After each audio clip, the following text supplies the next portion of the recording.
everybody, we're out in the field on a property that we just started leasing.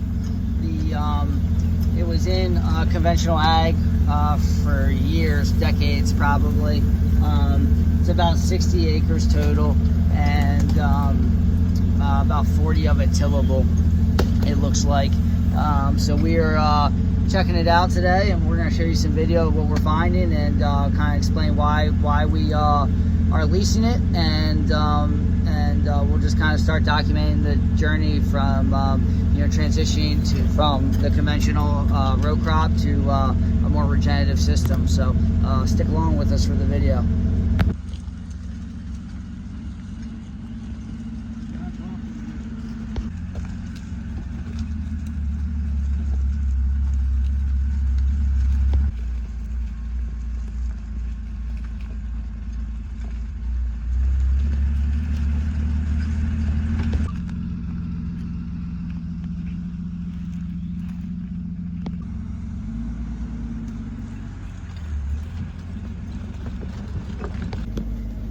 Landowners reached out to us, and they wanted to see their land farmed in a different way, and so Will and I put a plan together and proposed it to them to just convert their farm over the next several years into from conventional row crop and use of herbicides and pesticides and chemicals to a regenerative system that was essentially organic, and we might actually, considering looking into an organic certification for this land. So this land's going to have a mix of uses. We'll roll that out over time and let everyone know what we're up to. But for now, we really just need to get this ground under control. So what we're doing is doing some baseline stuff. We're marking all the points of interest out in the field, whether it be erosion ditches or rocks or holes or old fence lines that need to be, we need to be careful with and keep away from and clean up eventually.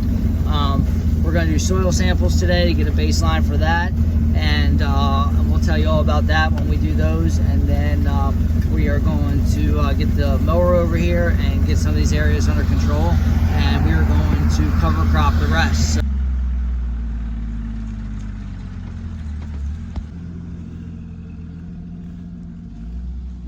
pretty bad erosion ditch here that we want to control, so we're just marking all the groundhog holes and big rocks protruding out of the ground that are too big to move by hand and or even with a tractor or equipment. And we're marking all these spots where we could get in trouble with a tractor or planter or anything when there's tall cover crop or whatever in here. So this is a pretty bad erosion ditch right here that we'll want to remedy this year, but for now we're going to mark it and move on.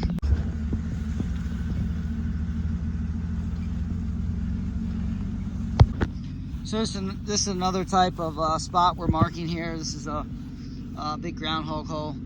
This gets on a pretty steep grade here, so we have to be careful as it is in these type of situations with equipment, but those type of things make it even worse to the point where you could easily roll over a piece of equipment if you hit that while you're on this kind of slope. So this is the kind of stuff we're out here marking today.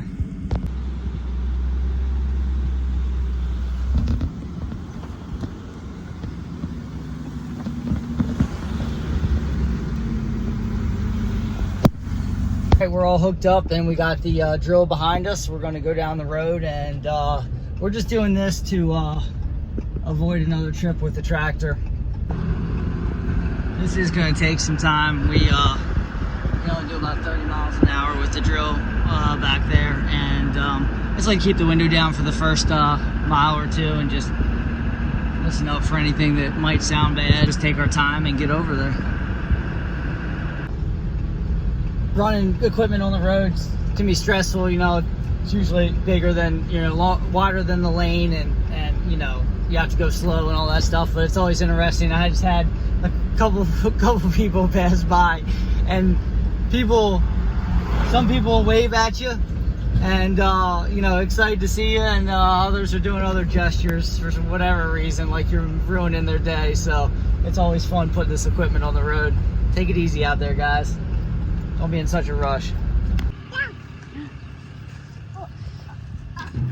All right, we're gonna unhook here for the night, and we'll hook this up tomorrow and get to work.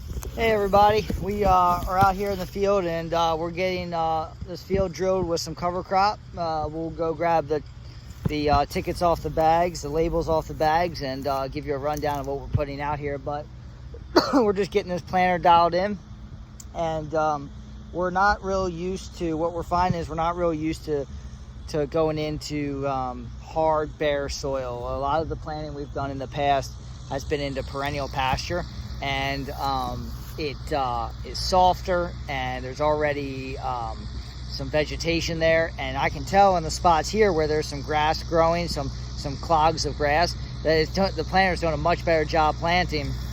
And where there's hard, tough bare soil, it's been cooked in the heat so far this summer, we're not getting the seed down as far as we want. So we're just dialing that in now, and I think we're gonna lower it another. We only want to go 3/4 of an inch in the ground, so we're really not going far. But I think we're gonna set the planter a little lower to account for that, and kind of cheat it a little bit to get the depth we want, because I think we have too much seed sitting on top of the ground. And when you're planting cover crops, it's a little different than a row crop. I mean, you want all that seed to soil contact. It's definitely what you're going for. But some of that seed that's sitting on top, it'll germinate. So we're not planting a cash crop here. It's very important that we get the seed to soil contact and we have a good cover crop stand. We get that. We have never had a problem doing that. So I'm confident we'll get it this time. But we're just dialing this planter in, and we'll go check out the labels and let you know what we're planting here.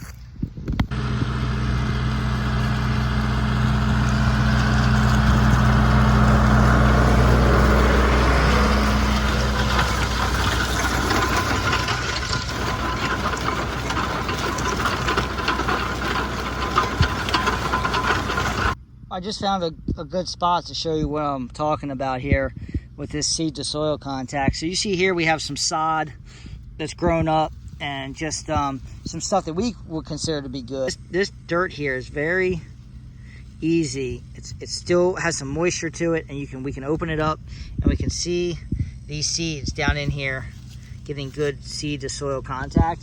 And then we can move over here where we have essentially bare dirt from getting baked in the sun here.